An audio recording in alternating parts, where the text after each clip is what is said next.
It's Saturday Stockman Stampede, and today I want to take a look at two Buck Stockmans that I reviewed quite a while ago.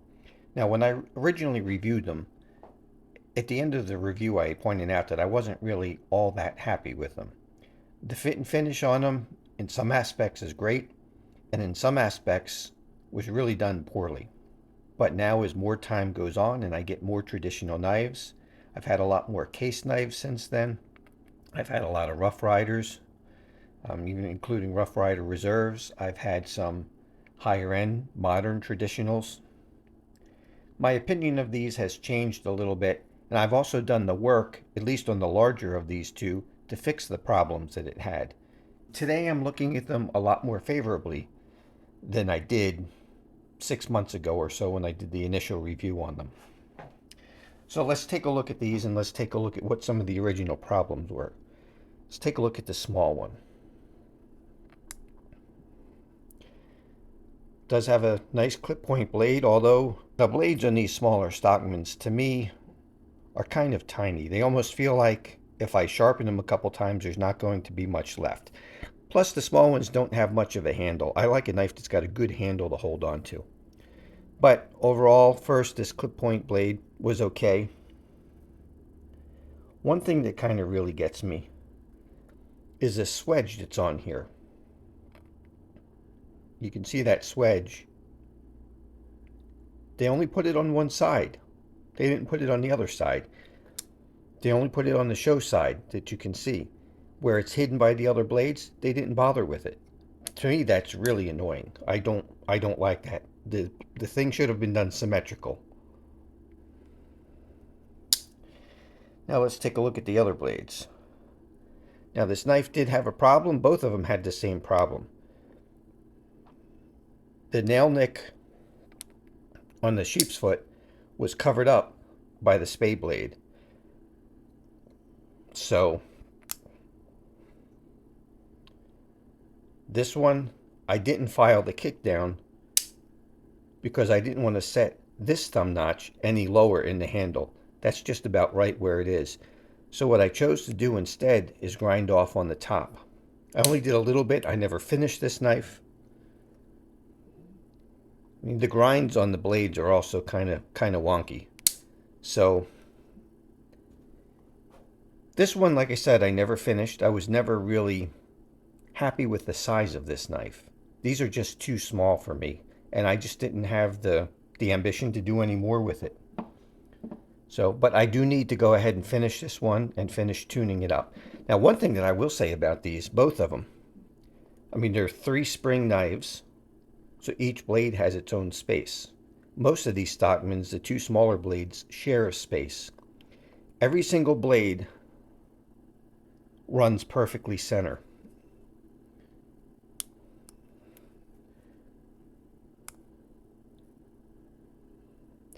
So as you can see, with just one there, that runs perfectly center in its space.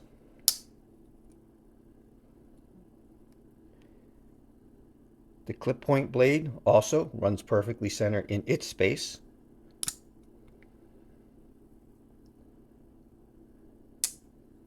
And the sheep's foot, dead center. So that is impressive. And it's the same way on both of these. So they did a really good job with blade alignment and everything is nice and straight. That part of the fit and finish is great.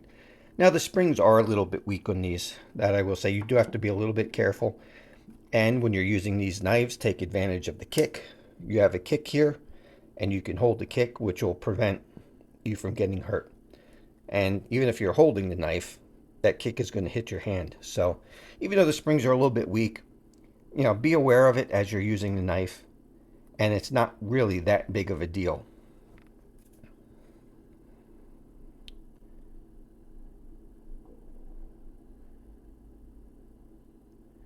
You can see the same thing on this one. You see the swedge on this side, and it's missing on the other side. To me, that's just laziness. There's no excuse for that. Now on this knife, this had some further problems than the other knife. Not only did the spade blade interfere with the nail nick on the sheep's foot, the grinds were really bad on this knife. So as you can see on this knife, I had to sand down the kick. Then I also sanded the blade down. It looks nothing like a spade blade anymore. Now it's a pen blade. And the grind on here, it was so thick down here, this blade was completely unusable. It was just utter trash the way it was. So I reground this blade, and it is now a convex. Zero convex goes right down to the edge. Now this is a very useful blade, and this thing cuts great. This is great for doing a little bit of whittling. And the sheep's foot blade. See the inconsistencies? See how much bigger the bevel is here?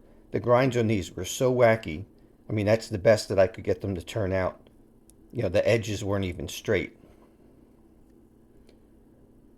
So when they sharpened these in the factory, they didn't do a very good job. They just did a rush job. But this knife is the same thing.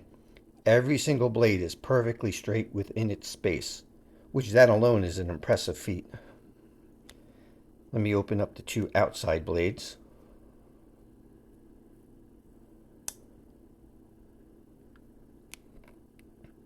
And again, you'll see that sheep's foot runs right down dead center. And both these other blades, I don't detect any rubbing when I open or close it. And you can see how close everything is, how tight it is. That part of the knife is just beautifully constructed. The knives are pretty with rosewood covers and with the buck shield in them. But with the modifications made to this, you know, revising the grinds, getting them sharp, and then having to seriously reprofile this blade. Like I said, the tip of this blade was as thick as the top of the spine. You know, it was completely unusable. Now that blade is really sweet. It is a really sweet blade and incredibly useful now. Let's do a little bit of finish work on fine-tuning the clip point blade on this knife. For that, I'm going to use some Spyderco bench stones.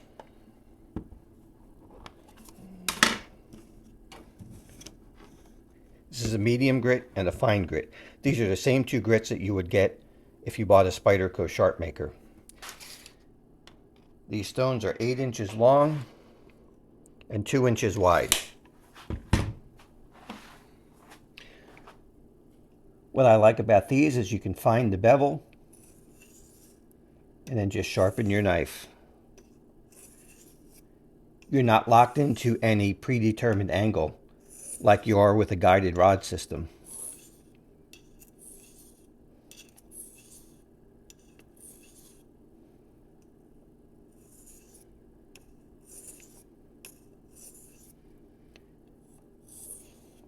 Now most of the sharpening has already been done on these, and the edge just needs to be fine-tuned a little.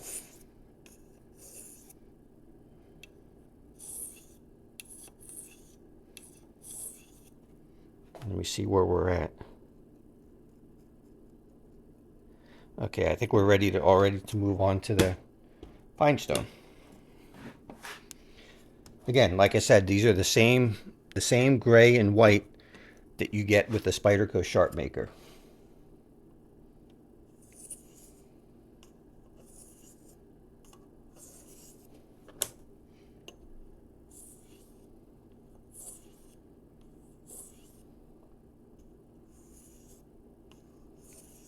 I'm not applying pressure. This isn't much more than just the weight of the knife.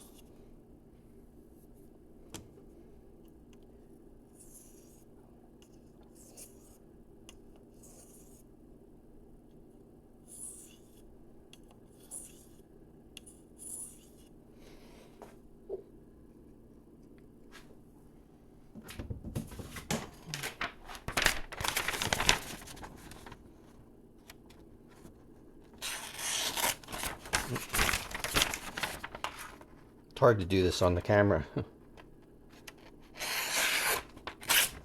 few more passes.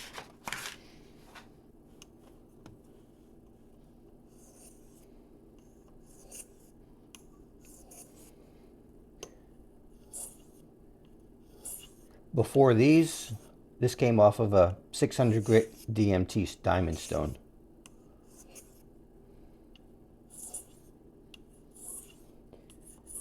These are the Buck Made in USA models. So these are 420 HC blades.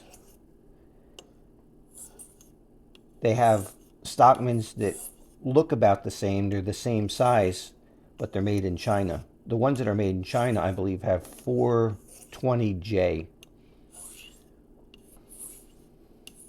420 HC is much better than 420J.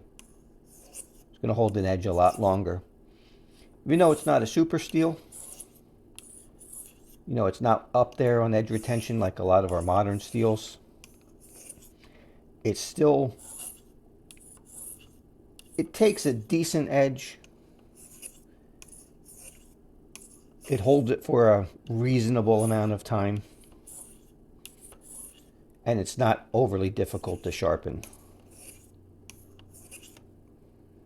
I think it's definitely a better choice than how Case does their steel, which their stainless just may be 420 HC, but they don't harden it high enough. Buck does a better job on the heat treat.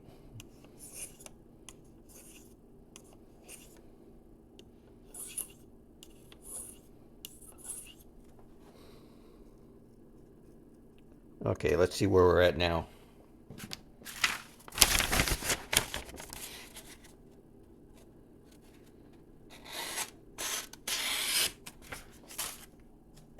Piece of paper's been sitting out in my garage. It's wet. Let me get another piece.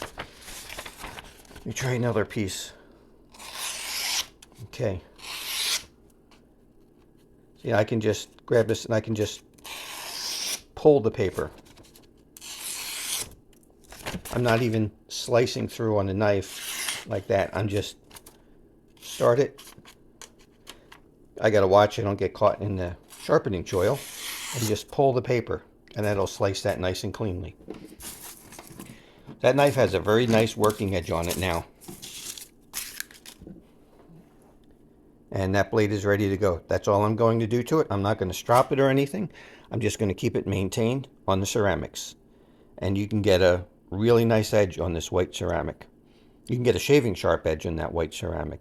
Now they do make one that's even finer. You can get an ultra fine ceramic, but I like just going with these two. And if I do want to go finer than this, then I'll strop it. I have some Bark River CBN compound, and one of it is in 16 micron. That one in particular I like. It leaves a nice toothy edge on the knife. So if I want to go any finer than this, instead of getting the ultra fine ceramic, I'll just use the strop with that 16 micron. What's nice about the 16 micron is it leaves you with a nice toothy edge. If you go too fine on your abrasive that you load your strop with, you do end up polishing the edge and taking some of that bite away from it. I like a knife that has bite to it and that cuts. You know, it grabs and cuts and rips through things. It's almost like having microscopic serrations on the blade. So this clip point blade is now ready to go. And I will carry this as a secondary knife. I always carry a modern folder, and I always carry some type of a traditional knife to go along with it. Whether it's one like this that is actually a traditional knife, or whether it's a modern traditional. Either way, still a traditional knife. So this buck will now be finding a place in my knife rotation. This one never will. It's just too small. Like I said, I really don't care for small knives. I like to at least have a decent handle to hold on to. Now size-wise, this one is a little bit bigger than the medium Stockman. It's somewhere between the medium Stockman and the full-size 75 pattern. So this one is not too bad. This to me is a usable knife. It's on the bottom end of being a usable knife size-wise, but I don't really like the medium Stockmans. The sow belly Stockmans are pretty nice. They have more of a full-size blade. So this one, size-wise, is not bad. I do wish Buck would come out with a full-size Stockman. That would be a really nice one to try. But I'll hold on to this one because the two are a matched pair. And I'd like to try and see if there are a few other models, not Stockman, that Buck makes in the USA-made knives and traditionals with these rosewood covers. That would be nice to try and find some more and just have a little bit more complete set, because I do not have many knives that are made by Buck. I only have maybe half a dozen knives made by Buck. I would like to get a couple more. I'm also going to give you a quick preview of an upcoming project. I have here a bar of 80 CRV2, which is a really fine carbon steel. It's extremely tough. It's almost as tough as 3V, and its edge holding is somewhere between 1095 and 01. So it's a really great steel. So why do I have this knife sitting on top of this bar of steel? Well, this blade was extremely off center. It was rubbing the liner hard, even way down here when I went to close it. Carbon steel knives are risky to try and straighten the blades on. I've had great success with stainless steel knives, and I've never messed up a blade on a stainless steel knife. But that's not the case with carbon steel. They're about 50-50. So this knife is due for a reblade, and it's going to get 80 CRV2.